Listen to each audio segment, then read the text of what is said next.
Bonsoir, bienvenue donc sur le plateau de Joie Casino pour ce plateau télé-festival, pour cette 8e édition du festival du film de Saint-Jean-de-Luz, avec des films donc en compétition, mais des films aussi hors compétition, avec des jeunes réalisateurs ou jeunes réalisatrices. Et nous avons une jeune réalisatrice ce soir parmi nous, Sandrine Kiberlin, qui est venue à Saint-Jean-de-Luz. Bonsoir, bienvenue. Bonsoir, merci. Avec votre actrice Rebecca Marder de la Comédie Française pour ce film qui sera projeté dans quelques minutes au Select. Une jeune fille qui va bien. Et ensuite, donc, nos chroniqueurs habitués pour ce rendez-vous, David Tadek de France Bleu et Olivier Dario-Merle de Sud-Ouest. Mais écoutez, on va s'entretenir pendant quelques instants. Avec plaisir. Et puisque cette émission est rediffusée donc, sur la chaîne YouTube et également sur sudouest.fr et francebleu.fr. David. On va pitcher le film, peut-être pour commencer. Alors oui, c'est en été 1942, sous l'occupation, Irène, jeune fille juive de 19 ans, ne vit que pour sa passion, le théâtre. Est-ce l'insouciance de la jeunesse ? C'est une bonne question, on va peut-être essayer d'y répondre. Ouais. Bien dit en tout cas, Eric. Très bien dit. Le phrasé est correct, je crois. J'ai pris des cours de théâtre. Ça me permet de rebondir, donc du coup, directement sur ce pitch, sur ce scénario que vous, Sandrine Kiberlin, vous avez mis un petit peu de temps à écrire, une année je crois, que vous avez écrit toute seule. 2 ans. 2 ans même, c'est pour dire. Que vous, en Mais plus... avec des arrêts, vous savez, je suis actrice. Donc entre-temps. Donc j'ai joué aussi, mais j'écrivais sans relâche dès que je pouvais, pendant 2 ans. C'est une Seule. histoire qui, en plus, est assez personnelle pour vous, qui plus est. Est-ce que c'est justement ça qui vous a poussé à passer derrière la caméra pour mettre en scène cette histoire-là en particulier ? Oui, j'avais besoin d'un point de vue, d'une histoire, évidemment, d'un thème qui m'obsédait, qui devenait nécessaire pour oser réaliser un film.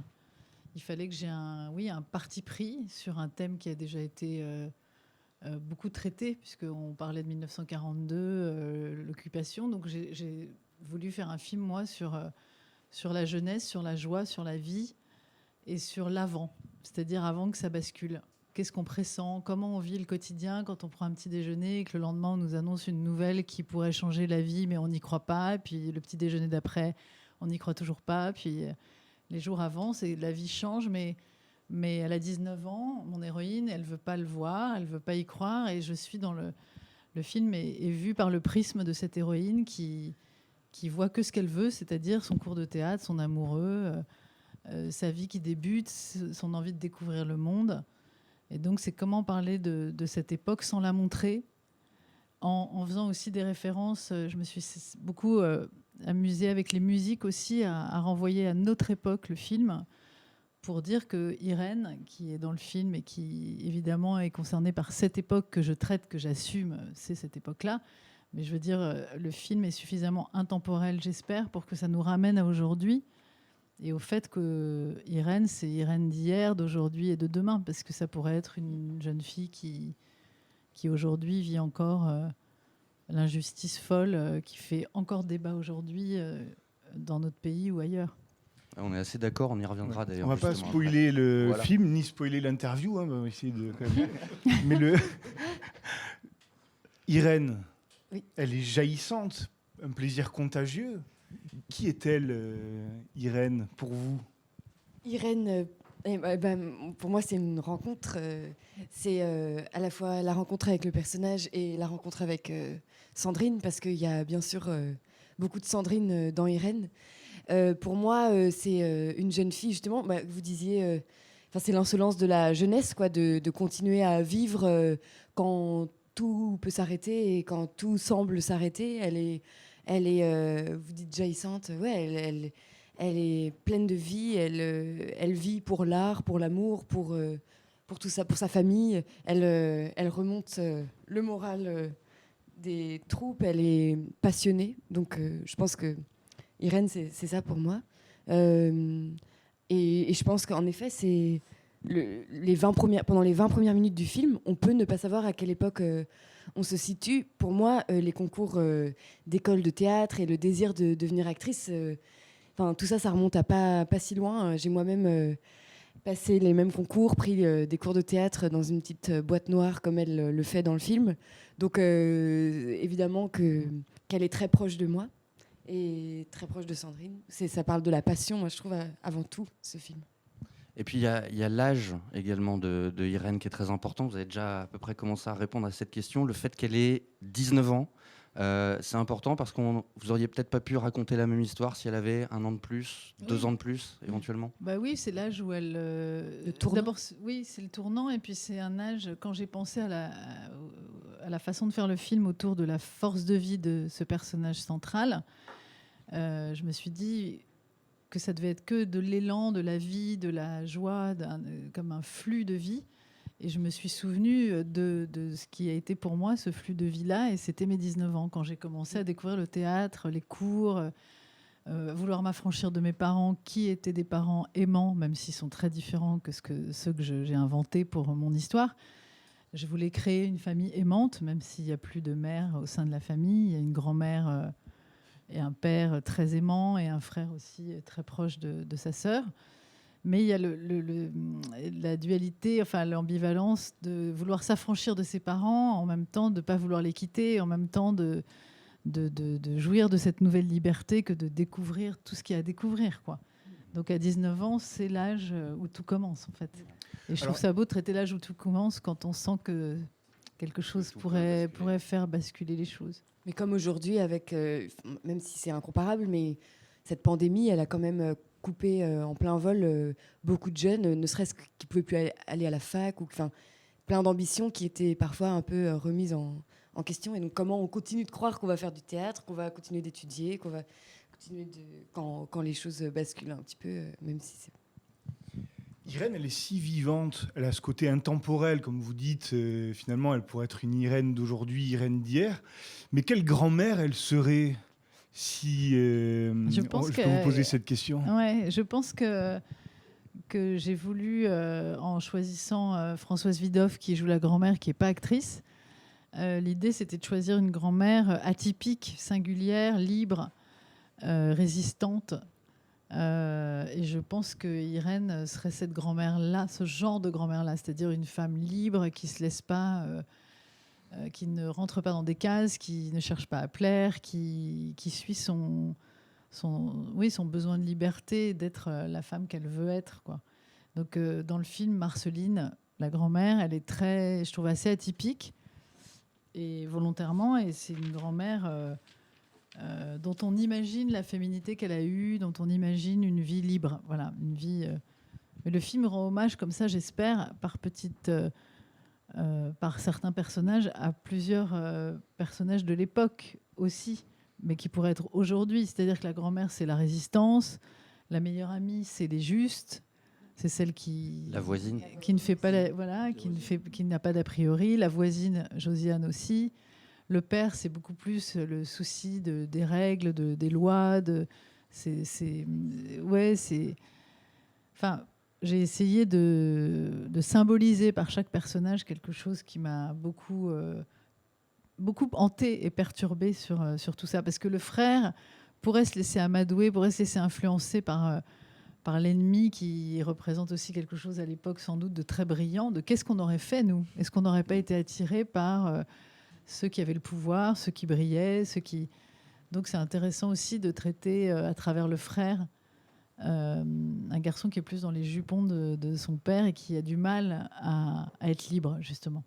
C'est marrant parce que vous précédez un petit peu ma question qui était autour justement des personnages secondaires et de leur importance dans le film, parce qu'ils sont au moins aussi importants qu'Irène, au moins aussi importants que le personnage principal, justement de par le fait qu'ils symbolisent une attitude de personnes pendant cette période. Parce qu'en fait, pour écrire Irène, moi, comme je suis actrice au départ, je me suis attachée en premier lieu, alors qu'on me déconseillait, parce qu'on vous donne toujours des conseils. Moi, je suis très entourée de réalisateurs pour avoir fait beaucoup de films, et ils me disaient, peut-être tu commences pas par une scène après l'autre, peut-être tu commences pas par... Et j'ai dit, bon, stop, je vais arrêter d'écouter tout le monde, je vais faire un peu ce que j'essaie de sentir. Et donc, j'ai commencé par les personnages. Évidemment, Irène était centrale, mais pour trouver Irène, il fallait que je trouve sa famille. C'est par le père, par le frère, par la grand-mère que je raconte Irène aussi. Elle existe parce qu'elle parle comme ça à sa grand-mère et que sa grand-mère lui répond allez, Oli, la vedette. C'est parce qu'elle croise cet amoureux-là qu'on comprend qu'Irène est romanesque. C'est parce que voilà. Donc il fallait que je construise, et j'ai commencé par les personnages. Donc les personnages secondaires sont devenus primaires. Et pour moi, qui suis actrice et qui jouais des rôles dits secondaires, Il n'y a pas de rôle secondaire. Il y a des beaux rôles et des rôles pas beaux, quoi. Oui, d'ailleurs, votre rôle, Irène, passe beaucoup par ces personnages familiaux, le père qu'elle chatouille, la grand-mère qu'elle admire, le frère qu'elle agace. On a l'impression qu'elle est comme ça, et qu'elle protège aussi, exactement, comme une sorte de tourbillon affectif. Vous avez joué en fonction de ces personnages secondaires, comme un ricochet, plein de vie comme ça. Oui, évidemment. Mais parce que c'était des partenaires de jeu formidables aussi. Parce qu'ils étaient très dessinés, justement, et très bien écrits par Sandrine. Et d'ailleurs, les dialogues sont tellement... tout est un peu dit sans dire, quoi. Rien n'est trop expliqué dans leur rapport. Il n'y a pas... On s'amuse... Enfin, on n'a pas improvisé, on n'a pas ajouté des petits mots... qui polluent, des petits compléments de phrases qui parfois en fait rajoutent pour rien. Donc on était quand même, c'était très sur un fil et tenu sur les dialogues entre nous, très précis. Sandrine a un sens du détail, que ce soit de l'infime fleur sur un foulard jusqu'à la non tout dans tous les domaines, je veux dire, que ce soit pour le jeu ou pour tout ce qui était technique aussi. C'était assez impressionnant. Et donc, ça nous mettait aussi très à l'aise et nous rendait très libres parce qu'en fait, d'avoir ce cadre-là et en même temps, son expérience d'actrice qui fait qu'elle sait tout des acteurs et que donc le moindre second rôle ou même rôle, les acteurs qui venaient pour une journée tourner sur le plateau, je pense que tout le monde se sentait tiré vers le haut. C'était une énergie solaire qui nous donnait tous une confiance en nous. Et donc tout le monde était très à l'aise et ça permettait qu'entre nous, sans improviser, en rajoutant des petits mots comme ça, on savait ce qui se disait. Et donc c'est vrai que d'abord parce que c'était des grands acteurs, tous, la famille, la bande des théâtreux, tous. Le père tellement émouvant. Qu'en fait, parfois, on était pris nous-mêmes par quelque chose qui coule de source, quoi. Et c'est vrai que Sandrine, en plus, était toujours très proche de nous.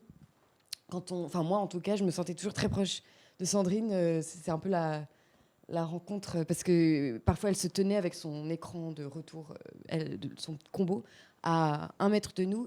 Et je sais que tous, on pouvait sentir qu'elle était émue ou qu'elle avait envie d'exploser de rire et que il y avait quelque chose qui se transmettait aussi dans le jeu, et c'était indicible. Donc, une vraie directrice d'acteur. Justement, c'est la question que je voulais vous poser. Qu'est-ce qui a prédominé, le côté actrice, Sandrine, ou le côté réalisatrice ? Comment vous avez votre expérience d'actrice ? Là, pour le coup, j'étais totalement réalisatrice, auteur et réalisatrice. C'est-à-dire que j'ai vraiment inventé cette histoire pour la raconter et pour la filmer.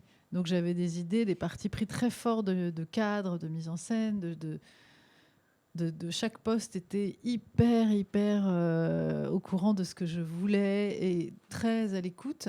Et j'ai pris des gens très forts avec qui j'avais jamais travaillé comme actrice volontairement pour qu'ils ne me voient que comme réalisatrice et que je sois crédible à leurs yeux comme réalisatrice. Et donc, non, j'étais très réalisatrice. En revanche, je pense que le fait que je sois actrice, par rapport à mes acteurs, me rendait... Je sais ce qui blesse un acteur et je sais ce qui donne confiance à un acteur. Pour être moi-même actrice depuis longtemps maintenant, j'ai des metteurs en scène qui m'ont vraiment magnifiée, qui m'ont donné envie de me dépasser, qui m'ont donné... Donc, inconsciemment, c'est pas du tout calculé. Je sais m'adresser à eux, je sais... être proche d'eux, je sais que chacun n'a pas besoin des mêmes choses.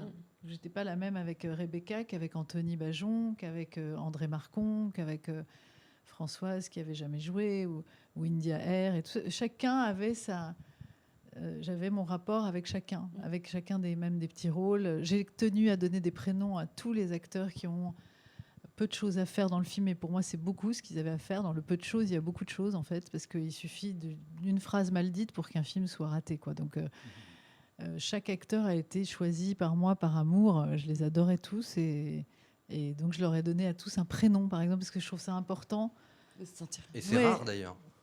Oui, mais je voulais qu'ils aient un prénom pour qu'ils aient un personnage et qu'ils soient contents d'arriver le matin pour jouer vraiment quelqu'un qui n'était pas eux.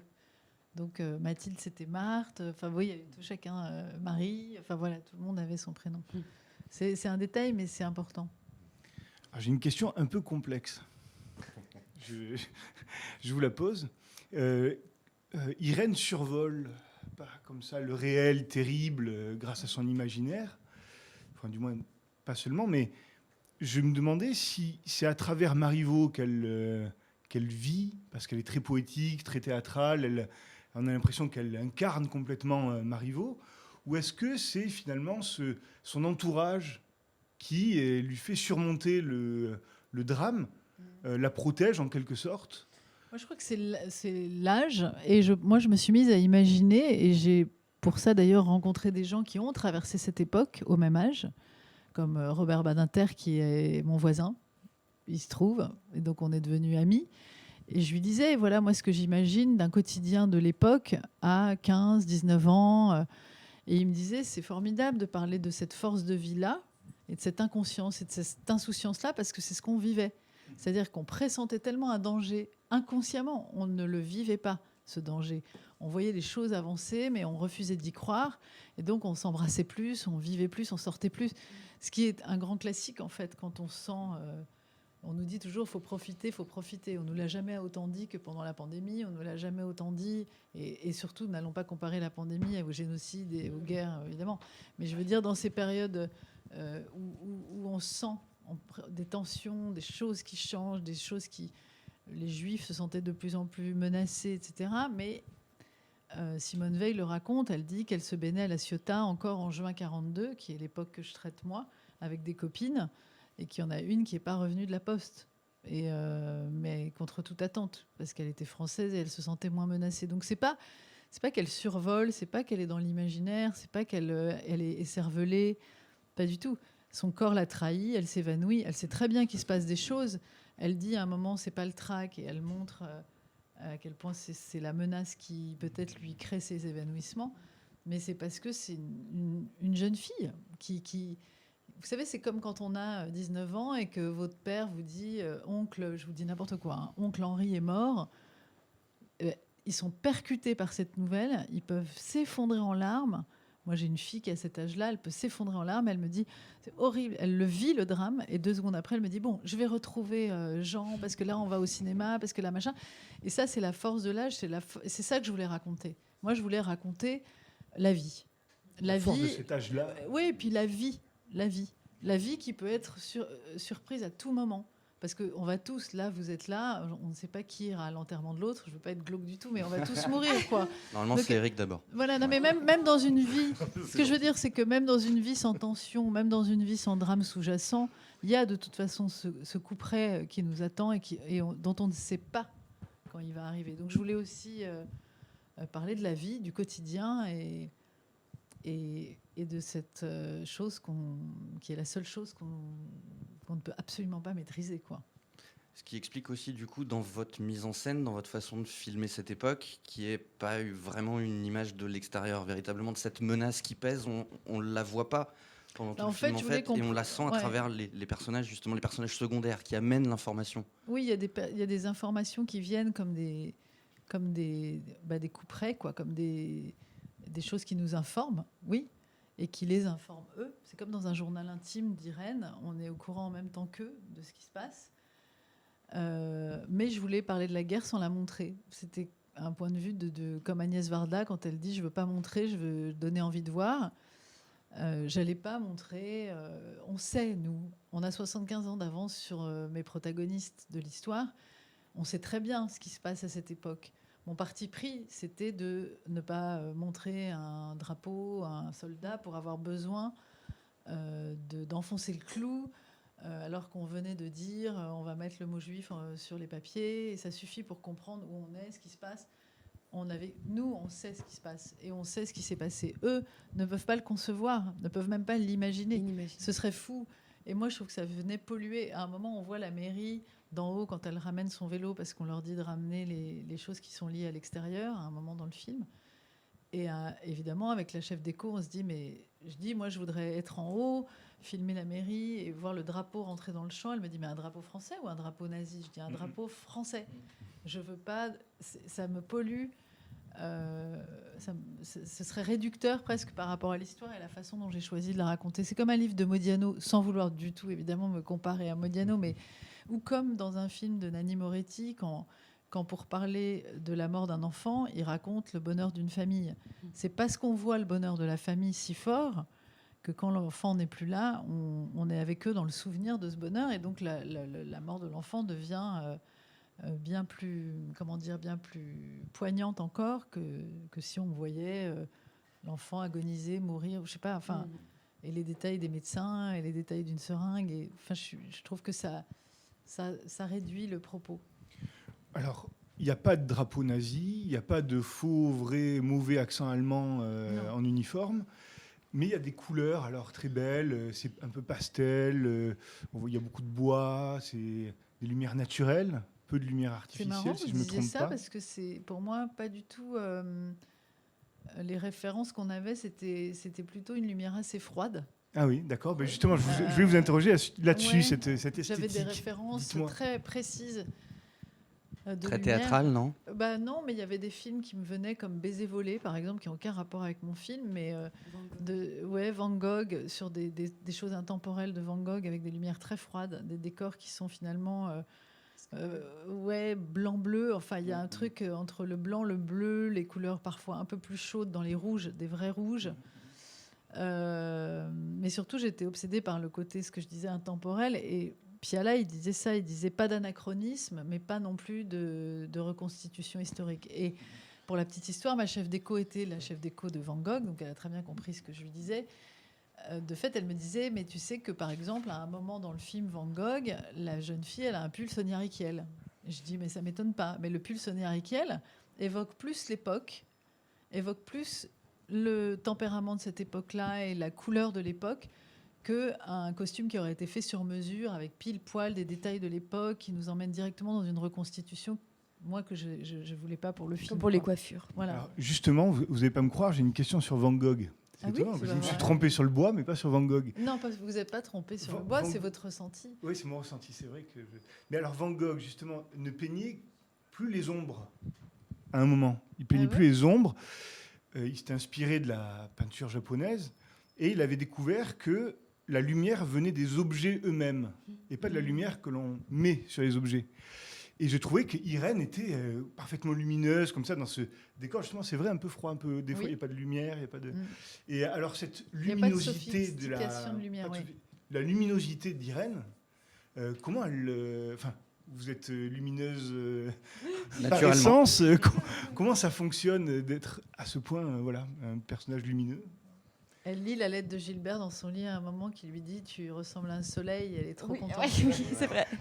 Et je pense que Rebecca, quand elle est rentrée dans la salle où je faisais des essais avec une trentaine de filles que je voyais qui étaient meilleures les unes que les autres, franchement toutes bonnes, la différence, c'est que Rebecca, elle est rentrée et on ne sait pas, c'est comme un coup de foudre. Pour le coup, vous avez une idée de l'homme que vous allez aimer, vous dites plutôt ténébreux, plutôt brun, puis c'est un blond qui arrive avec les cheveux comme ça, les yeux bleus, et puis c'est lui. Donc je ne sais pas pourquoi elle, ce que je sais, c'est qu'il y a eu une lumière, une joie de vivre, une inconscience de sa beauté quand même frappante, une grâce maladroite, je dirais aussi, qui a fait que c'était elle. Donc Irène, elle est empreinte de tout ça. Elle a... Et puis je pense que j'avais, moi, envie de la filmer, donc ça vient aussi de moi et de mon envie de la regarder tout le temps, de jamais la lâcher, d'être tout le temps en mouvement avec elle. On tombe en amour pour son actrice. Moi, je l'ai vécu comme actrice, pas souvent, parce que ça arrive pas souvent qu'un réalisateur vous sentez aimé par le réalisateur. Vous sublime, comme vous disiez tout à l'heure, justement. Ouais. Voilà. Et là, j'ai eu ça avec Rebecca de l'autre côté, donc c'était hyper émouvant pour moi, parce que je vivais ce que j'avais ressenti de réalisateur avec moi, je le vivais avec elle. Je savais pas que j'allais pouvoir vivre ça dans l'autre sens. On a le temps pour une dernière petite question, c'est super, parce que justement vous parliez d'anachronisme il y a quelques petits instants, et c'est la musique du film, moi, qui m'a marqué quelque part, parce qu'on a entendu Tom Waits, on a entendu Métronomie, j'ai découvert Jacob Banks en voyant votre film, d'ailleurs, merci beaucoup pour ça. Ce rapport à la musique là dans ce film-là, pourquoi un tel... j'allais dire décalage, mais c'est pas vraiment le bon mot parce que la musique, elle passe parfaitement en fait avec les scènes. Parce que la musique, pour moi, c'est un personnage de plus du film, c'est hyper important. Par exemple, pour la bande-annonce, on m'a montré une première fois avec des musiques extérieures au film, c'est-à-dire d'un coup, et je me dis, mais c'est comme un dialogue qui serait pas de mon film. Enfin, c'est capital, la musique. Ça vous emmène, ça ajoute de l'émotion ou ça en retire si c'est malvenu. Enfin, et je me suis pas souciée, en fait, vraiment de l'époque. Là encore, je voulais pas de temporalité. Mais j'étais contente quand Love Letters, par exemple, de Métronomie, elle arrive à un moment où il y a ce souci il y a une histoire d'amour qui naît, et puis il y a une lettre c'est une lettre d'amour. C'est comme une lettre d'amour entre Rebecca et Irène et le personnage de Jacques, mais c'est aussi une lettre qui est posée pour Igor. Enfin, il y a tout un truc autour de la lettre. Ouais. Mais c'est venu presque par hasard. J'avais envie de cette musique. J'avais envie surtout de l'introduction de cette musique qui est que des cuivres sur l'avancée d'Irène vers Jacques et elle qui se retrouvent au centre de la cour. J'adorais ces cuivres et en avançant dans le montage, on a laissé filer la musique et ça a collé tellement sur cette histoire de lettres et tout que je l'ai arrêté sur le claquement de porte. Et il n'était plus question de la bouger. Et ça a fait ça avec toutes les musiques. Jacob Banks, c'est vraiment un mec que je suis depuis toujours. Et sa chanson Part-Time Love, ça marchait tellement entre la grand-mère et Rebecca. En fait, en écrivant, je mettais des musiques de côté. Et je les avais déjà dans la tête en écrivant. Et je me disais. Pendant le tournage. Et pendant le tournage, je leur ai fait écouter. Le Happy Voices de René Aubry, on a mis dans le jardin du Palais Royal. Elle passait dans les jardins du Palais Royal. J'ai mis à fond dans le jardin du Palais Royal parce que je trouve que c'est tellement Irène et la joie de vivre d'Irène avec des instruments qui. De même. Et de même. J'ai construit avec le professeur de flûte d'Anthony Bajon, puisqu'il joue de la flûte traversière, je lui ai demandé d'apprendre. Il était avec moi et on a fait une version de Que reste-t-il de nos amours, version qui d'ailleurs a été écrit en 42. Pour le coup, il n'y a pas d'anachronisme. Mais j'ai fait très attention aux dates des musiques et j'ai même renoncé à une musique de Sidney Bechet parce que je pensais que c'était juin 42, c'était septembre 42 et c'était trop tard. Donc on a improvisé dans le café. Et il y a les musiques originales aussi. Oui, il y a les musiques composées pour le film. Il y a deux thèmes. Il y a des thèmes plusieurs fois qui reviennent de musiciens qui s'appellent Marc Marder. Bon, en tout cas, merci Eric, pour cette... Est-ce que je peux poser une dernière question qui me tient à cœur Je peux Oui. La scène de l'anniversaire du père. Oui. Alors, j'étais très ému par Rebecca. vous. Et j'ai rarement entendu des fausses notes aussi belles. Est-ce que vous savez vraiment chanter ou c'est pas chanter? C'est un secret d'acteur. Vous chantez faux en général ou vous chantez juste? On voit qu'elle chante extrêmement juste au début et qu'elle se laisse prendre par l'émotion. Et je lui avais demandé de laisser venir tout ce qui venait. Et on était tellement en fusion toutes les deux qu'elle savait ce que je voulais. Et quand ça bascule dans l'émotion, les notes basculent dans la fausseté. Mais c'est ça qui est beau et qui fait qu'elle n'arrive plus. Et puis, ce qui est beau aussi, c'est le regard je trouve, de Françoise Marceline sur elle à ce moment-là. Non, Rebecca chante hyper bien. J'ai connu Rebecca, mais elle chante hyper bien. C'est la justesse. Attention, parce qu'on va vous le demander du coup. Ouais. Non, mais elle peut être chanteuse, quoi. Au Français, on fait des spectacles musicaux souvent et tout. Ouais. Donc c'est l'émotion qui elle est très très belle, qui fait dérailler. super, et j'ai gardé la prise où on n'a fait que 2 prises, ceci dit, et les 2 sont émouvantes, mais celle-là, elle partait vraiment dans un truc inattendu et que j'ai gardé.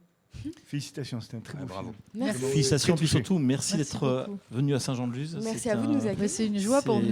On est très content de vous accueillir ici, Sandrine et Rebecca. Donc, une jeune fille qui va bien, projetée donc, dans quelques instants au Select, projetée aussi à Guétari, au cinéma de Guétari ce soir. Et puis, on se retrouve partout en France à partir du 26 janvier. Oui. Et puis, continuez comme ça pour ce talent de réalisatrice et d'actrice. Merci. À très vite. Merci à vous.